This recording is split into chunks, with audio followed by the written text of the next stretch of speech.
सुप्रभात बच्चों, एक बार फिर से स्वागत है आपका हमारा इस यूट्यूब चैनल पर। मैं रामपाल शास्त्री आप सभी का हार्दिक स्वागत करता हूं, अभिनंदन करता हूं। कल आपने देखा था आत्म परिचय हरिवंश राय बच्चन जी के द्वारा रचित एक कविता, जिसकी प्रथम दो पंक्तियों के बारे में हमने अध्ययन कर लिया था। अब हम आगे चलते हैं उनकी अगली कविता की अगली पंक्तियाँ। ये पंक्तियाँ इस प्रकार से हैं। मैं निज उर के उद्गार लिए फिरता हूँ, मैं निज उर के उपहार लिए फिरता हूँ। है यह अपूर्ण संसार न मुझको भाता, मैं स्वप्नों का संसार लिए फिरता हूँ। मैं जला हृदय में अग्नि दहा करता हूँ, सुख दुख दोनों में मग्न रहा करता हूँ। जग भग भव सागर तरने को नाव बनाए, मैं भव मौजों पर मस्त बहा करता हूँ। कठिन शब्दार्थ आपके सामने यहाँ पर हैं। आप यहाँ से देख करके कविता के कठिन शब्दार्थ का भाव जान सकते हैं। आइए अब हम देखते हैं इन पंक्तियों का अर्थ। यहाँ कवि कहता है कि मैं अपने भावों को अपनी कविता द्वारा व्यक्त करता रहता हूँ। मेरी कविता में सारे संसार के कल्याण की कामना रहती है। यही संसार को मेरा प्रेम उपहार है। मेरी दृष्टि में यह संसार अधूरा है जो मुझे प्रिय नहीं है। इसलिए मैं अपने सपनों के संसार में मग्न रहता हूँ, जहाँ कोई चिंता और अभाव नहीं है। यद्यपि संसार के कष्ट, अभाव और दुख दर्द उसके मन को निरंतर जलाते हैं, परंतु उसके लिए सुख दुख दोनों समान हैं। लोग इस संसार को मोह माया भ्रम मानकर इस संसार रूपी सागर से पार होने के उपाय किया करते हैं। वे पुण्य कर्मों को नाव बनाकर संसार से मुक्त चाहते हैं, लेकिन कवि मस्ती के साथ संसार सागर की लहरों पर बहता रहता है। वह हर वक्त प्रसन्नतापूर्वक रहते हुए अपने आगे चलने की मार्ग तलाशता रहता है। इन पद्य की कुछ विशेषताएं इस प्रकार से हैं। यह संसार अपूर्ण है, इसमें प्रेम नहीं है, ऐसी भावना यहाँ पर बतलाई गई है। इसमें अभाव, चिंताएं और ईर्ष्या है इस संसार में। अतः कवि को यह संसार अच्छा नहीं लगता है। कवि ने इन पंक्तियों में सपनों के प्रेम से भरे हुए संसार में जीना चाहता है। इन पद्य की भाषा सरल है, प्रभावपूर्ण है, परिमार्जित और खड़ी बोली है। कवि ने इस पद्य में परिचयात्मक शैली में अपने मनोभावों को व्यक्त किया है। मन मौजों पर मस्त में अनुप्रास और भव सागर में रूपक अलंकार है। काव्यांश में शांत रस की अनुभूति है। दूसरा पद, मैं यौवन को उन्माद लिए फिरता हूँ, उन्मादों में अवसाद लिए फिरता हूँ।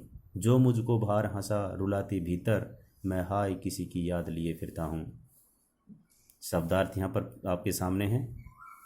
आइए जान लेते हैं इन पंक्तियों का भावार्थ, क्योंकि भाव सौंदर्य, काव्य सौंदर्य हमें कविता प्रश्न पत्र में ये पूछे जाते हैं। तो देखिए इसके भाव सौंदर्य क्या है। कवि कहता है कि युवा अवस्था की मस्ती उत्साह से भरा हुआ है। उत्साह की अधिकता उसे कभी कभी पागल सा बना देती है। वह चाहता है कि सारा जगत उसी की तरह उत्साह से परिपूर्ण हो जाए। वह सभी को प्रेम की शिक्षा देना चाहता है, किंतु अपने प्रयत्न में सफलता न मिलते ही देख उसका हृदय निराश और वेदना से भर जाता है। कवि ये कहता है कि हृदय में किसी अज्ञात प्रेमी की याद छिपी है।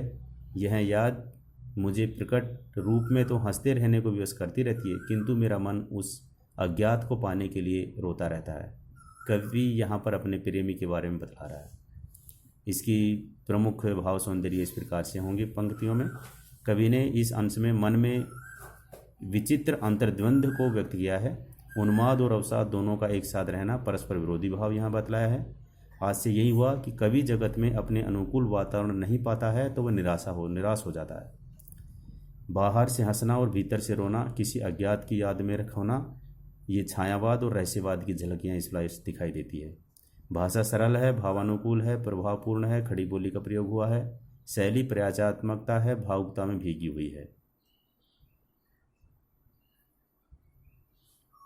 कर यत्न मिटे सब सत्य किसी ने जाना, नादान वही है हाय जहाँ पर दाना। फिर मूड ने क्या जग जो इस पर भी सीखे, मैं सीख रहा हूँ सीखा ज्ञान भुलाना। शब्दार्थ आपके सामने है। इस पंक्तियों का भावार्थ इस प्रकार से है। कवि कहता है कि संसार में सभी लोग परम सत्य की खोज में लगे हैं, परंतु उनके नानाविध प्रयत्न सफल नहीं होते। वे थक हार कर बैठ जाते हैं, फिर यत्न करते ही संसार से चले जाते हैं। सांसारिक बातों को जानकर ही लोग स्वयं को ज्ञान संपन्न समझते हैं, परंतु वास्तव में वे अज्ञानी ही हैं। सच्चे ज्ञान के अभाव में सत्य का साक्षात्कार नहीं हो पाता। इस बात को जानकर भी वे अनजान बने रहते हैं। इतने पर भी लोग सांसारिक ज्ञान को सीखने में लगे हुए हैं। ऐसे लोगों को मूर्ख ही कहा जा सकता है। यह जानने के बाद मैंने जो कुछ अब तक सीखा है उसे भुलाने की चेष्टा कर रहा हूँ। इसकी विशेषता इस प्रकार से होंगी। कवि ने संसार को मूर्ख कहा है। सत्य का साक्षात्कार सच्चे ज्ञान के बिना अब संभव नहीं है। संसार के लोग सांसारिक ज्ञान में फंसे रहकर भी सत्य को पाने में के सपने देखते हैं। दाना शब्द नादान का विपरीत शब्द है। नादान नासमझ व्यक्ति को कहा जाता है और दाना बुद्धिमानों कहा गया है। पद्यांश की भाषा सरल और भावानुकूल है। कवि ने तत्सम शब्दावली से युक्त खड़ी बोली का प्रयोग किया है। गीत छंद का प्रयोग यहाँ पर किया गया है। लय तुक का भी ध्यान रखा गया है। इस काव्यांश में कर यत्न मिटे सब सत्य किसी ने जाना, इन पंक्ति में प्रश्नालंकार का प्रयोग हुआ है, साथ ही विरोधाभास अलंकार का भी प्रयोग हुआ है। आज इतना, इस अंक में इतना ही। आगे की कविता का अंश हम आगे के अंक में आप लोग देखेंगे। तब तक के लिए धन्यवाद। आपके सुझाव आमंत्रित हैं।